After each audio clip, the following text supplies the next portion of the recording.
Shalom, Royal Family. The class you are about to hear is taught by the Honorable Yahweh, Beit Nun Sophie Yahweh, many years ago. Remember to like, share, and subscribe to our channel. Visit us at www.yahweh144000.com. Also, Royal Family, you can enroll in classes designed for the Godhead at www.universityofyahweh.org. Enjoy. Welcome to International Headquarters, the Nation of Yahweh. Let us turn to Exodus chapter 23, verse 16.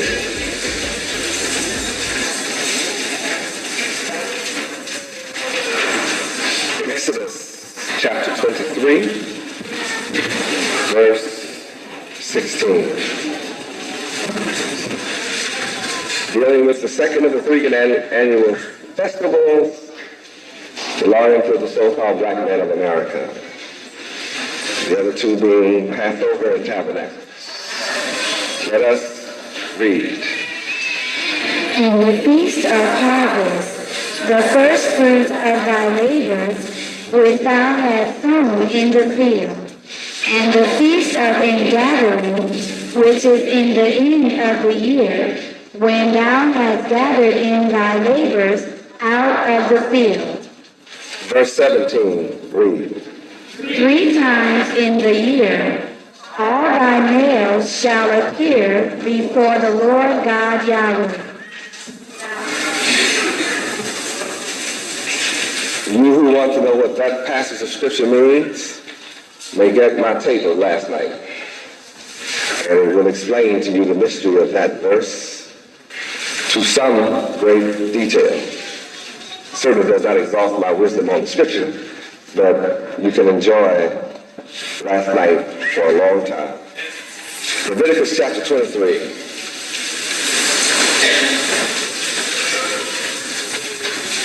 Leviticus chapter 23.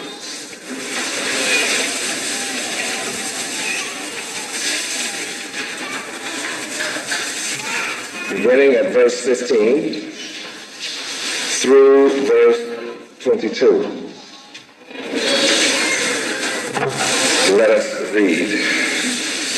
And ye shall count unto you from the morrow after the Sabbath, from the day that ye brought the sheaf of the wave offering.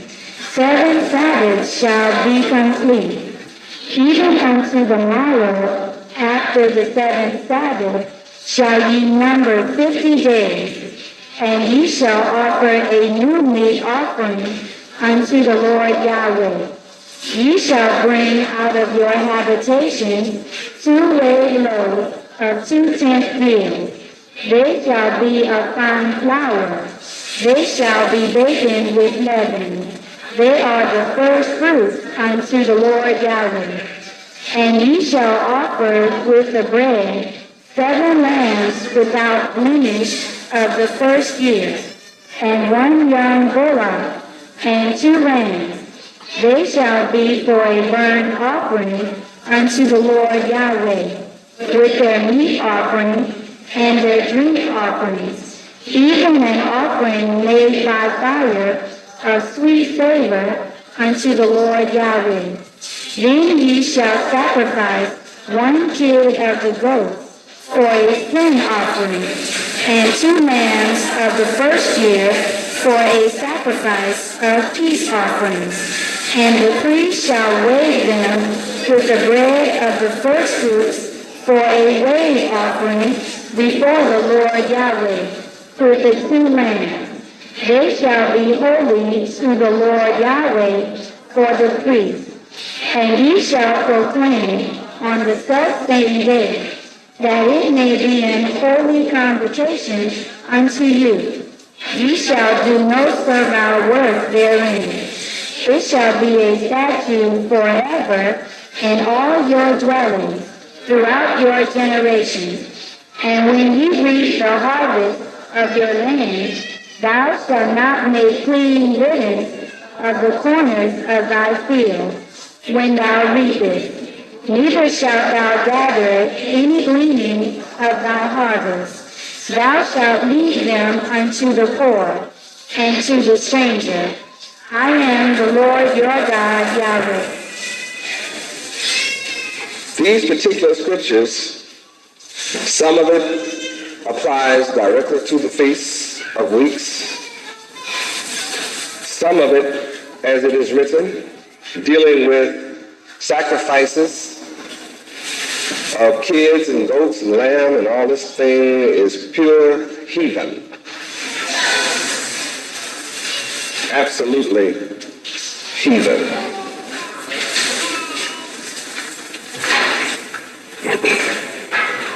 And if any of you think that we are going to run around building altars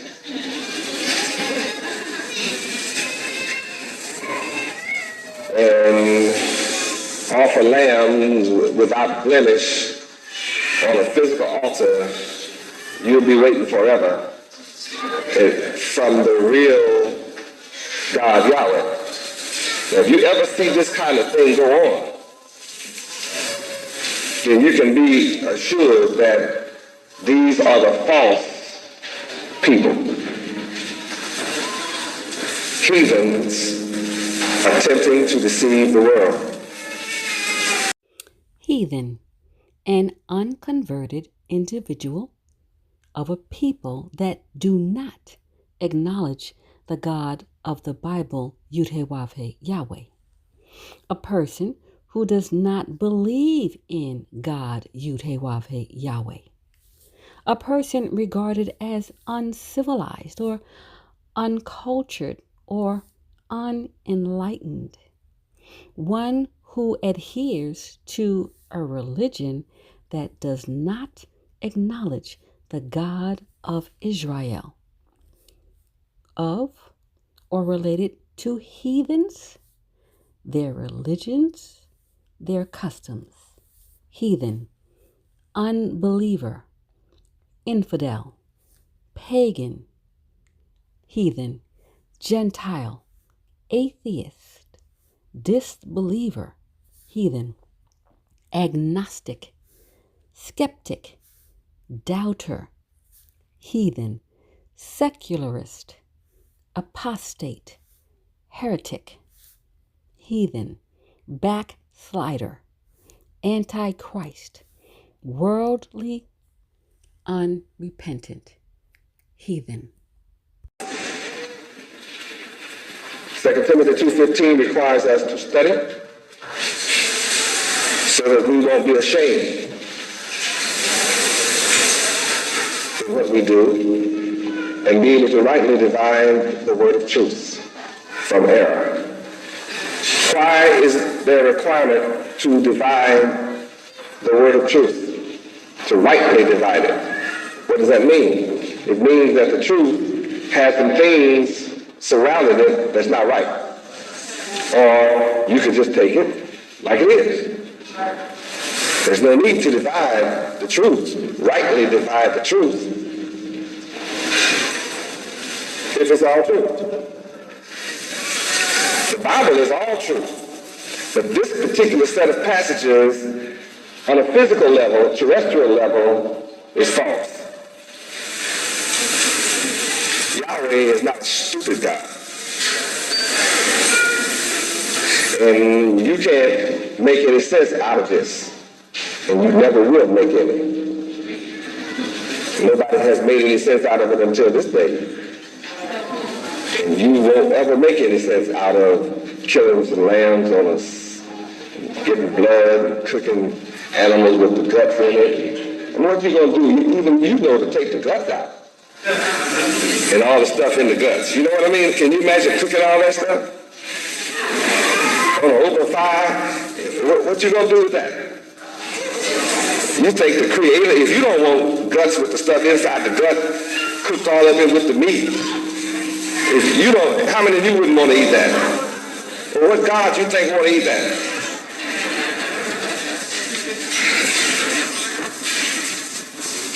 So I'm not causing a shadow in the Bible. I'm telling you that you have to learn how to rightly divide the word of truth. And I'm not going into the details of this tonight. But you know I can. Because I do. But I want to carry you on a little bit. And I just wanted to call your attention to those who are out there. And of course, your experience last night, if no other time, tells you, oh, there's so much for you to learn here. But I don't want to get hung up on the verse 15 or verse 16. I don't want to get hung up on those sevens and what they mean. I don't want to get hung up on the Sabbath because it's really not about the Sabbath. What is it about? The seventh day. See, Yahweh didn't say keep the Sabbath holy. He said keep the seventh day holy. So if you have the wrong calendar, guess what else you have wrong? The seventh day. What are the calendars that are being used today? The lunar calendars? There have been Roman calendars. In fact, you don't know how many calendars there are and the difference between them and how they're being used today because you've never studied them.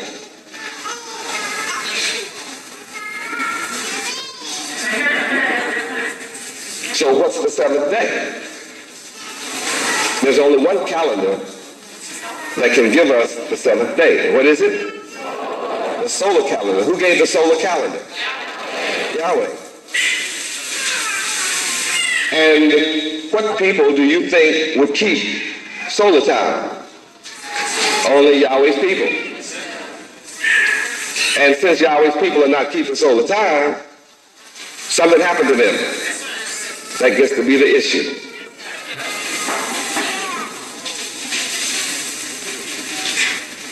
The enemy of Yahweh cut Yahweh's people off from the knowledge of solar time for a reason. And the reason is, Yahweh said, when my people keep the seventh day holy, that's a sign. Where is it? Exodus 31, 13.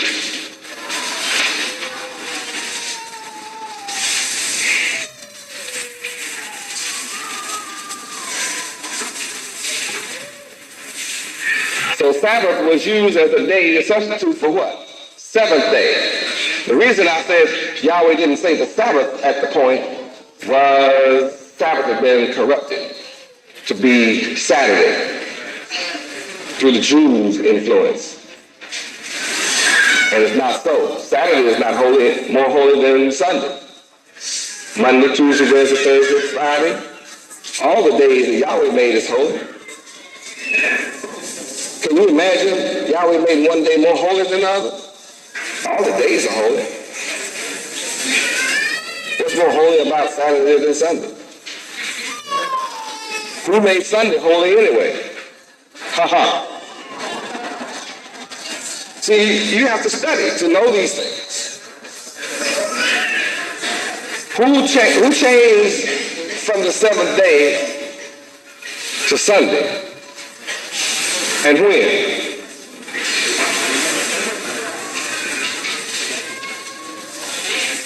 See, you need to go pull out all your encyclopedias. If you don't own any, go to the library.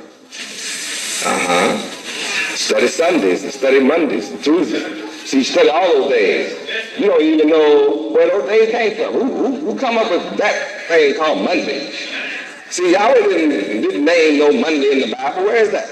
Nowhere in the Bible do I see Monday. Maybe it is. I haven't found it. Is it in there? Where y'all come up with this Monday and Sunday stuff anyway?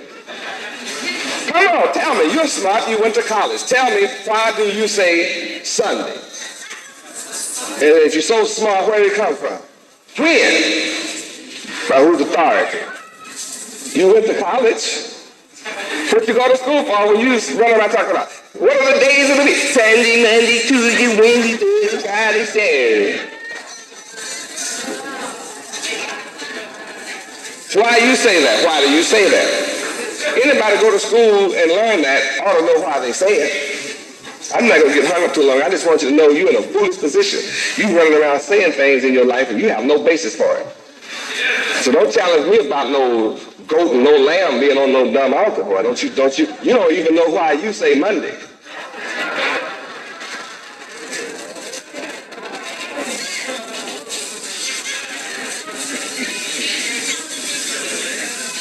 See, anybody that don't know why they say Monday can't question me about no lamb being cut up and blood drained on no altar, talking about that belong to Yahweh. How you do? Just hush. You hush. Hush your mouth. Hush your fuss. Doesn't it make you feel a little ashamed that you don't know where these things came from? I mean, you know what? You taught your kid to be as dumb as you.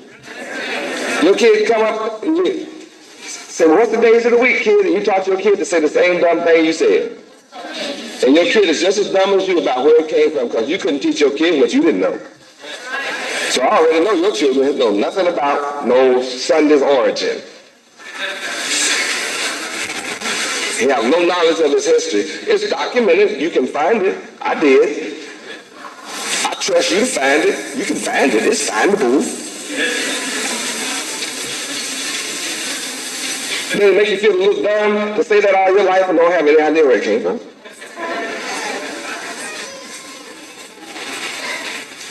Y'all look at me so funny. See, that's what Feast of Weeks is all about. Oh, welcome to Feast of Weeks. One of the laws of Yahweh required for the black man of America to keep. But in keeping it, and we're told to count so many days, like 50. First, you have to know how to count.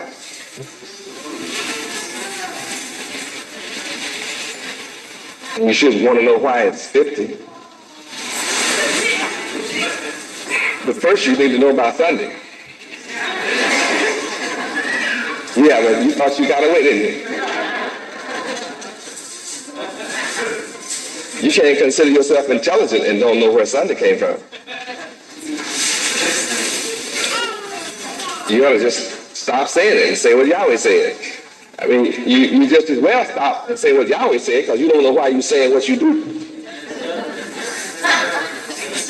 You can't argue with me when I tell you Yahweh he named 1 month. Abib. Now where's September come from?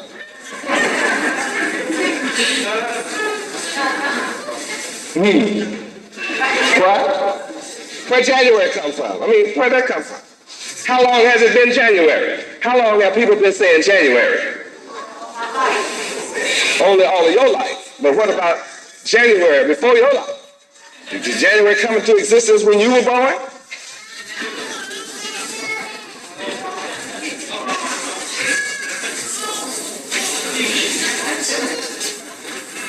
You thought this Sunday was it. What about January?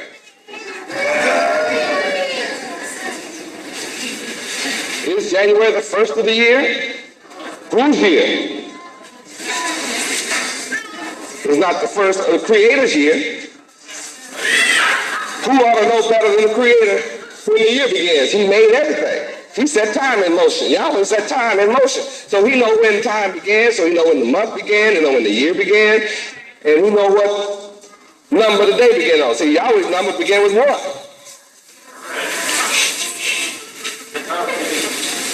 Where did 1 come from?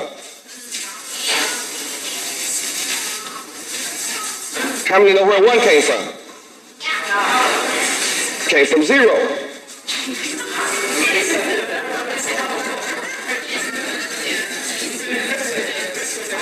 Who's the author of 0? Yahweh. Now you know the difference. How many know 0 and 1 and to 10 and all that? How many know that? So I have some gun-shy folk in here. You so shy now about what you don't know. Won't nobody raise their hand. Because if you know so much, I want you to count from 0 to 1. All you smart folk, all you smart people, you who hold PhDs in math, come on. So I've talked to PhD mathematicians and they couldn't count from 0 to 1. But I always could. I knew I could. I laughed because they couldn't. They asked me, could I? I said, that's for you to know You to find out. You need to know. See, I know. It's for you to find out if you can. Count from 0 to 1. Because see, I can. You have to be able to get from 0 to 1. In the same way I get from 0 to 1, I can get from 1 to 2.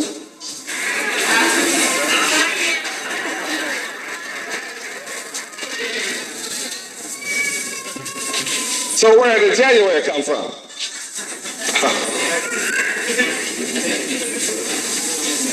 When did January start? Being called January. Where did March come from? When in history did March start? It's sure written in the Bible. From Genesis to Revelation. Revelation didn't even say Monday was coming.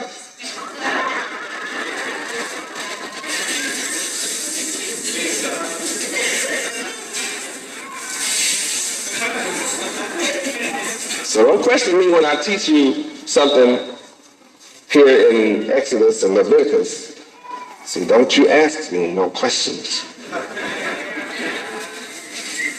Why did our enemies hide from us? Why is it left out the Bible, the seventh day, and what it is, and how you get to it, and how do you know it mathematically, historically, and with proof? It's meaning that somebody wanted to cut God's people off from the side.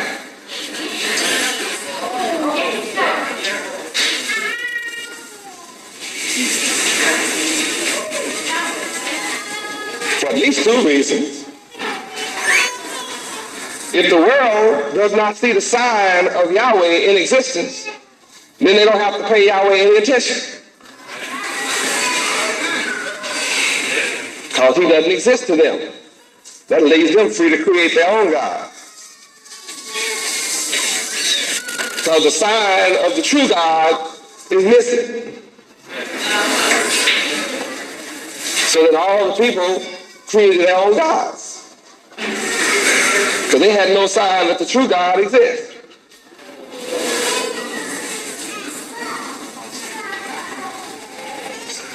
So whoever God's people are can only prove it by keeping not the Sabbath, Saturday, but what? The seventh day holy.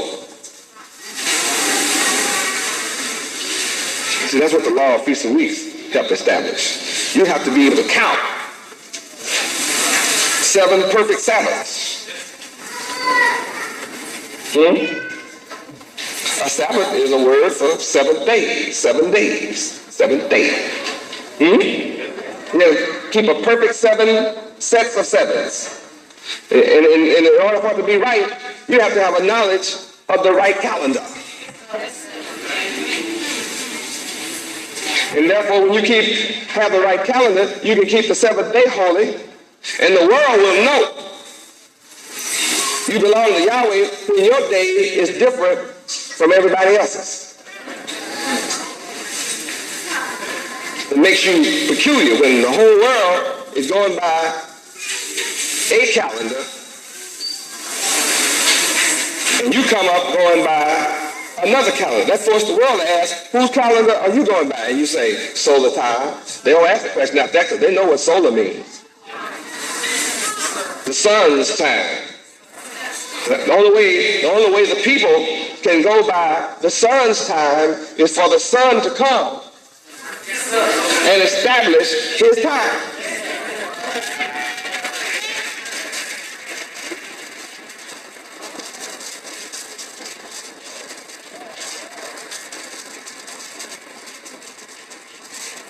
And the way you know the sun is on the earth is there begins to be a people obeying the sun's time, of keeping the 7th day according to the sun's time, called solar time.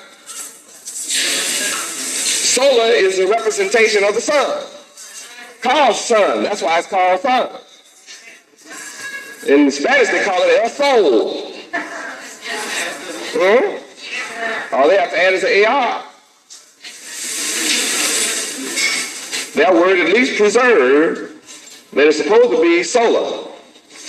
El sol is the sun.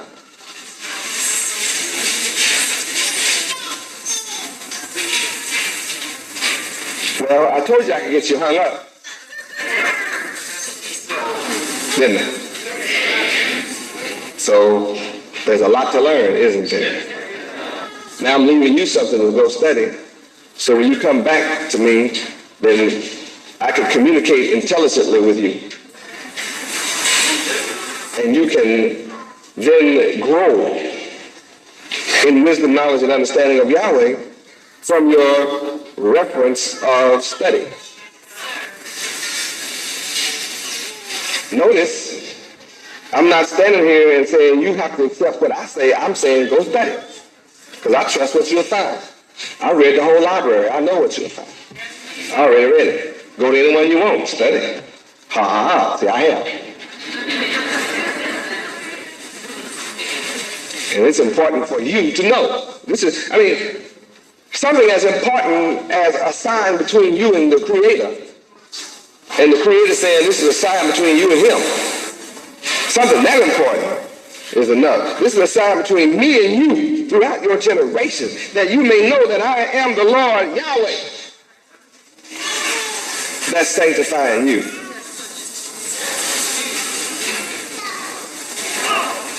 It takes a peculiar people with a certain set of genes and chromosomes to want to identify with this.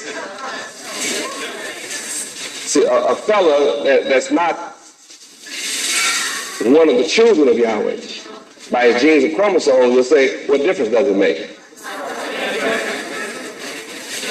Well, when you ask for an orange, does it make a difference if somebody hand you a tomato? Does that make a difference to you?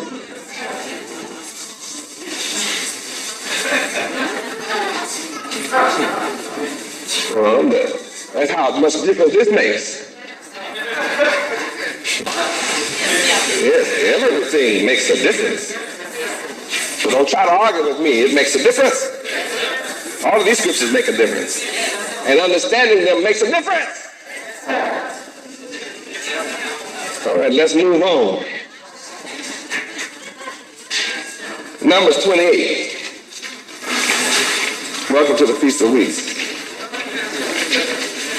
Woo, I get hot when I step on people's toes.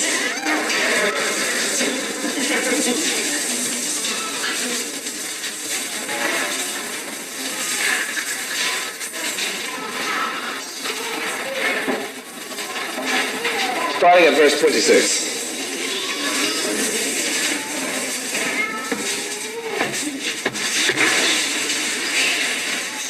Read.